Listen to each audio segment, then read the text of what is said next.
Today, I'll be showing you how to make my version of healthier cinnamon rolls. These rolls are so fluffy and pillowy inside, with such an incredibly delicious cinnamon filling, you won't be able to have just one.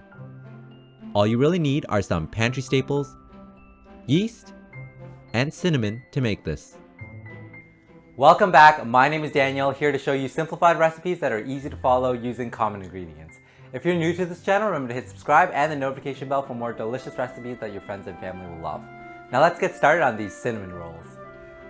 Start by heating up half a cup of milk to lukewarm and adding in 1 tablespoon of white sugar, stirring to dissolve. Then add in 1 teaspoon of instant or active dry yeast, give that a quick stir, and set aside for about 5 to 10 minutes. In a large bowl, add 1.5 cups of all-purpose flour and half a teaspoon of table salt, stirring it to combine. During this time, our yeast should have proofed and started to foam in the milk like you see here. Add in 2 more tablespoons of white sugar, 2 tablespoons of melted butter, half a teaspoon of vanilla extract, and give that a quick stir.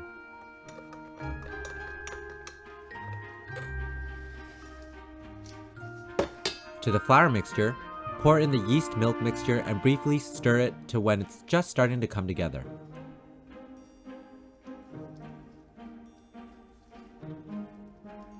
Then, crack in 1 room temperature egg and mix that in.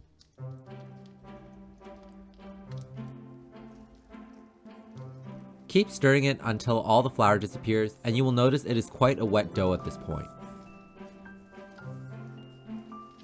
Measure out another 1/4 cup of flour and slowly mix it into the dough in batches. You may not need all of it, or you might need a little more, which is always the case with any sort of bread making.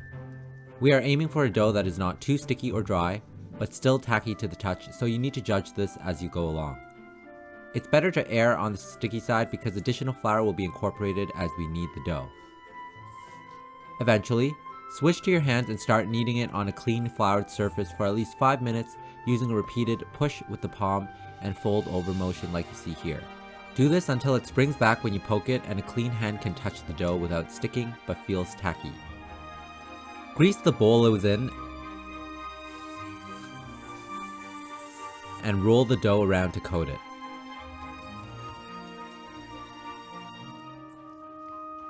Then, pull the dough in on itself a few times like you see here. Flip it over, and you should get a nice round ball. Cover this and place in a warm area for at least 45 minutes or until it has doubled in size. For the filling, measure out a 1/4 cup of brown sugar, 1 tablespoon of ground cinnamon, half a teaspoon of cornstarch, and 1/8 of a teaspoon of salt. Mix that all together, breaking any lumps in the brown sugar with the back of a spoon. The cornstarch is entirely optional, but helps the filling get more of a thickened consistency while baking. Once it's all mixed, set it aside while we work on the ice and glaze. Measure out a 1/4 cup of powdered sugar, 1/8 of a teaspoon of vanilla extract, a pinch of salt, and give it a quick stir. Then add in 1.5 teaspoons of milk and stir it in well.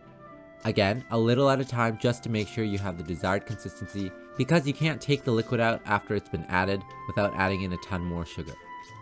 If you want more icing, by all means double or even triple this amount. You want the consistency of the icing to look like this: thick, but still runny and easy to drizzle with control. Now grease the surface and start to roll the dough out. That should have doubled in size to about a 12-inch by 9-inch rectangle. I'm using a baking sheet here because I just so happen to have the perfect size I needed, but any smooth and clean surface will do. Make sure to straighten out the edges if you aren't doing it on a sheet with the border, as it will make the end pieces more consistent in size when we roll it out later. Now dollop 2 tablespoons of softened butter over the entire dough and spread it evenly. Make sure it is at a spreadable consistency. You don't want to rip the dough, and yes, only 2 tablespoons. Believe me, it's enough. You will still taste it and it will be delicious. Next, sprinkle the cinnamon sugar filling all over. I like to go right to the edges, especially on the shorter ends of the dough so the end pieces will have filling too. Gently pat down the filling into the dough, which will help keep it in place as we roll. Now begin to roll the dough up, starting with one of the longer sides and make sure it's nice and snug.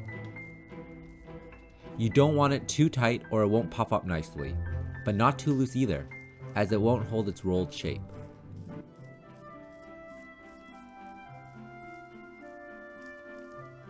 Pinch the end together to seal it as well. I like to make markings and divide my roll up into 9 equal pieces, but you could also make 12 mini rolls with this recipe if you desire. You can either use a serrated knife to cut it, but I like to use dental floss or some sort of thin string so the roll doesn't get squished as it's being cut. As you can see here, I just slide it underneath and pull both ends to make a nice clean cut.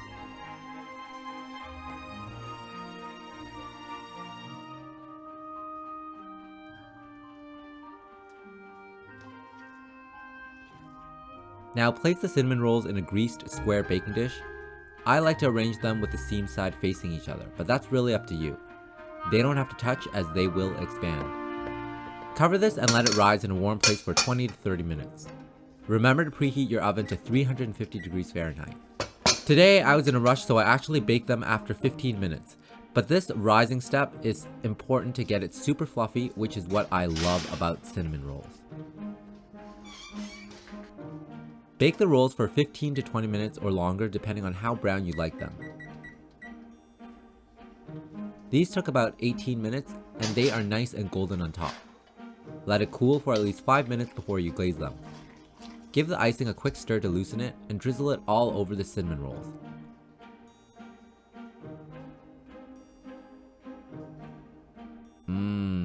Yum!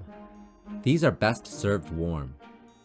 And there you have it, super soft, fluffy, and delicious cinnamon rolls that are way healthier than store-bought kind. They are perfect for a dessert, afternoon tea, or even breakfast. I hope you make these for your friends and family. Enjoy! Alright guys, it's time for the taste test.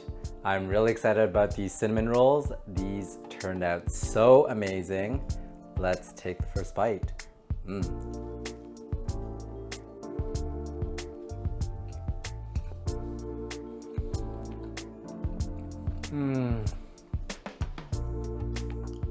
Oh yeah, these are good.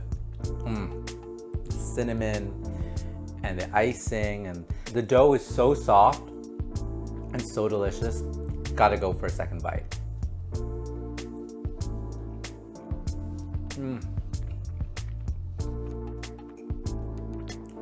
I mean, nothing beats freshly baked cinnamon rolls. These are so incredible and delicious. These are my healthy cinnamon rolls that don't use a lot of butter or sugar. I've cut down on a lot of that, but feel free to bump that up if you want an even richer cinnamon roll, something that's even sweeter. But I think this is perfect. And you can easily have this for breakfast as well. But these make a great snack or a dessert. I mean, you can just smell the cinnamon wafting in the air. It is incredible. I'm gonna take just one more bite here because this is so delicious. I'm gonna take from the very top actually.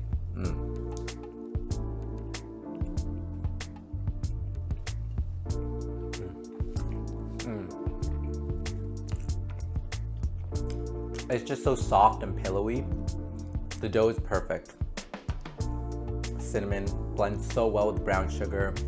Definitely make this for your friends and family. I know it takes a little bit more time when you're waiting for that dough to rise and proof, but honestly, it's well worth the wait because you get this soft and pillowy and just magnificent dough. I'm so excited for you guys to try this one because they are so amazing. They're healthier than a lot of other cinnamon rolls out there, and your friends and family are absolutely gonna love this one. And as always, if you like this video, remember to give me a big thumbs up. Let me know in the comments below what you like to pair your cinnamon rolls with. And remember to hit subscribe and the notification bell for more delicious recipes. I will see everyone soon. Till next time, bye everyone.